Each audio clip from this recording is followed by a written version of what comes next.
Hey guys, and welcome to this discussion on rules for series and parallel circuits. So before we jump into it, I want to review where we've been. In Module 2, you guys learned about Ohm's law, that voltage is equal to current times resistance, or V equals IR.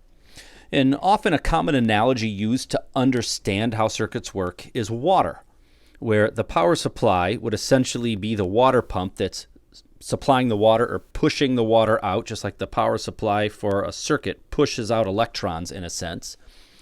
And then a resistance is any place where it's harder for the water to get through, which could be anything like a toaster, a light bulb, any of those resistors you guys saw when you did Ohm's Law lab. So there are many different kinds of resistors. But we also know that a circuit has to be a closed loop. It starts at one end of the power supply, and then it comes back in at the other end of the power supply.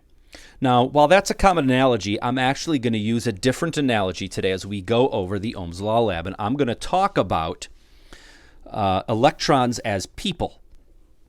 So as we go through, and I draw a simple circuit here, I'll put two resistors in. And if you think of a series circuit, the electrons are coming out, and think of the wires like a path, like a sidewalk. And think of resistors like a set of stairs. So if the people leave and start walking down the path here, they come to the first set of stairs and they walk down. Every single person, there's no different place to get off the path. So every single person that's walking on the pathway goes down this first set of staircase. And then they keep walking, and they hit the second staircase, and they all go down that. So in other words, the current or people through each resistor will be the same. The same number of people went through resistor 1 as through resistor 2, because there was only one path, which is what I explain here in the why. There are no forks in the road, so therefore the current is the same everywhere. When we look at voltage, if I quickly draw that same circuit that I had drawn. Now these resistors, think of them like staircases. So the people leave and they go down a set of stairs in resistor 1. Let's say it's 3 stairs. Okay, so all the people go down 3 stairs. They keep walking down the sidewalk and they hit the second resistor, resistor 2, and let's say that is 5 stairs. So if we want to know how many stairs they went down, well, they went down 3 stairs first, and then they went down 5 more stairs, so they went down a total of 8 stairs, which is what the voltage rule says. The sum of the individual voltage drops, which is the first voltage drop was 3 stairs, the second voltage drop was 5 stairs, so that's the individual. But if you sum them, then the sum will be the total voltage drop. So this would be an 8-volt battery, because we just add up the 3 stairs and the 5 stairs to get the 8. So that's what I explained there in the why. So for a series circuit, that's how current works, and that's how voltage works. Now when we get to a parallel circuit, it's slightly different, because now we have branches. So if we start with a battery, and let's just draw a real simple parallel circuit here, and let's just make one that has 2 branches, and then it goes back to the battery. So we'll call that resistor 1, we'll call that resistor 2. Now if you think as the people walk out of the battery, when they get to this point, some will have to go this way and the rest can go that way. There are 2 different pathways. So let's say, I'm just going to make up a number. Let's say we had a total of 8 amps of current. So let's say that represents 8 people. Well, if 3 of them went this way, then 5 of them would have to go this way. In other words, resistor 1 would have 3 amps of current going across it, and resistor 2 would have 5 amps of current going across it. And you can see that's what this definition says. The sum of the individual currents in each parallel branch, that's the 3 and the 5, will equal the total current. Now, voltage works a slightly different way. If we look at voltage now,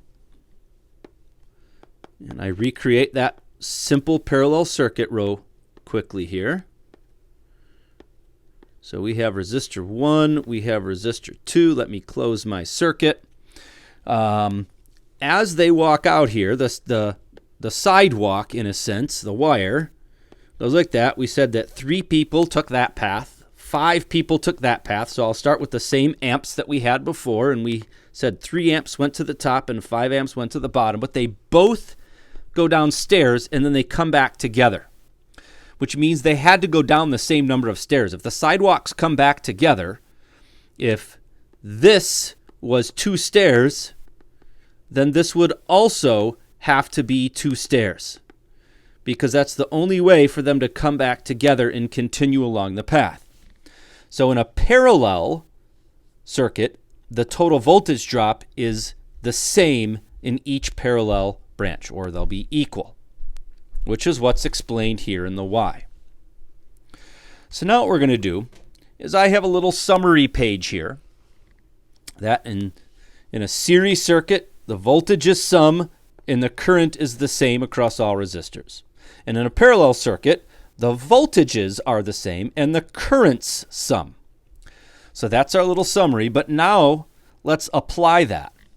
So here we have a simple series circuit, and we're going to use everything we've learned so far. So one of the things we know is that, according to Ohm's law, voltage is equal to current times resistance. And we can see we're missing some pieces of information here.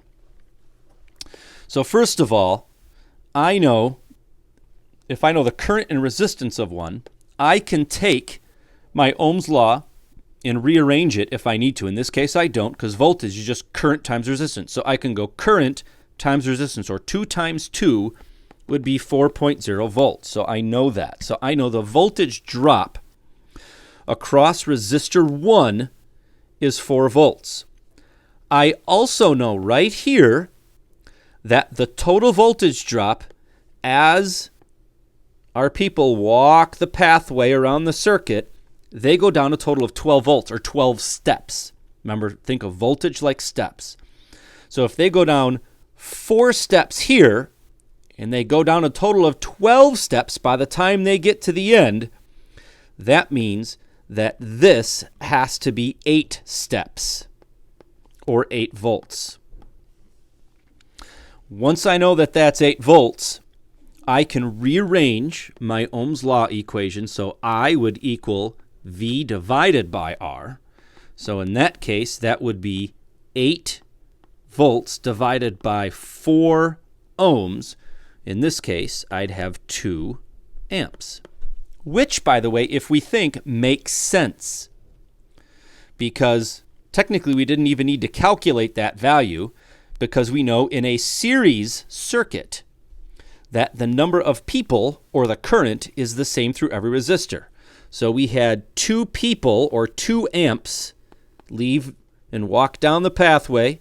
Both people went over that resistor, and then those same 2 people went over that resistor and came back in. So that's the same. So what's the total number of people? Well, we have 2 people walking this. So now the only thing we have to figure out is this last little box. And we can go back to Ohm's law. Resistance would be V divided by I, which would be 12.0 volts divided by 2 amps. So that would be 6.00 ohms. So we can figure that out. So that's a simple series circuit. Now let's do the same thing for a simple parallel circuit. So all we know so far, if we look at what's given, is we have 2 amps. So we know that we have 2 people walking across resistor 1. We don't know anything else. So we know we can figure out voltage. So 2 times 2 is 4. So we can figure out the voltage for that. So we know across resistor 1, they go down 4 steps. Okay? So this is 4.0 volts. Well, in a parallel circuit, the voltages have to be the same. Since some of the people go that way and the rest of the people go that way, they come back together right here. Excuse me a second. It's okay, it's not corona, it's just a regular cough. So they come back together there. So this had to be 4.0 volts as well. Oops, I wrote 40 there. 4.0 volts. So now using Ohm's law, I can rearrange. Since I is equal to V over R, I can go 4.0 volts divided by 4.00 ohms. And I know that the current here is 1.0 amp, 1.00 amps. So I know that this is 1.00 amps. Remember, amps are people.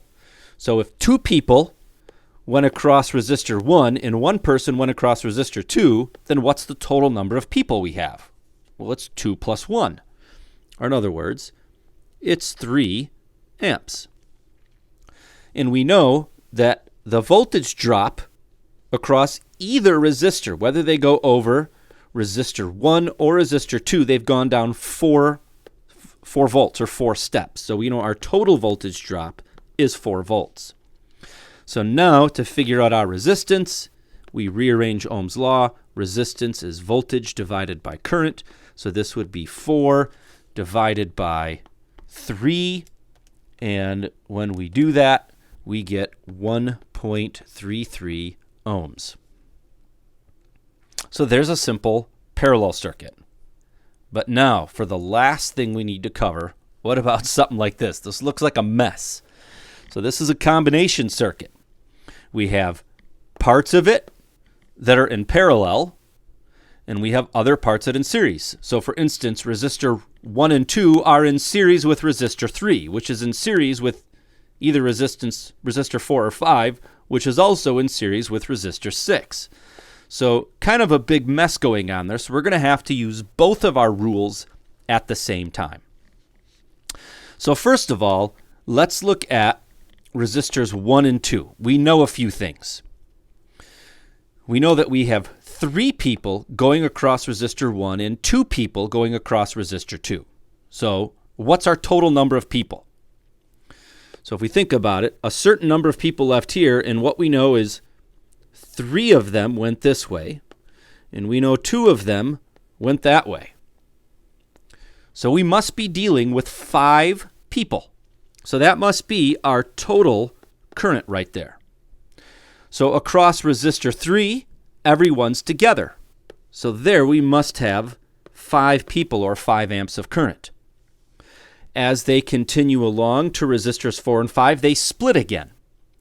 And we know that it tells us right over here in our chart that one person went across resistor 4. That means the other 4 people must have gone across resistor 5. So this must be 4 amps. And then they come back together again. So all 5 people are together going across resistor 6. So we know that from our rules. Now we can jump over to voltage for a little bit. We're given a little more information here. We know that resistor 1 goes down 6 steps or 6 volts.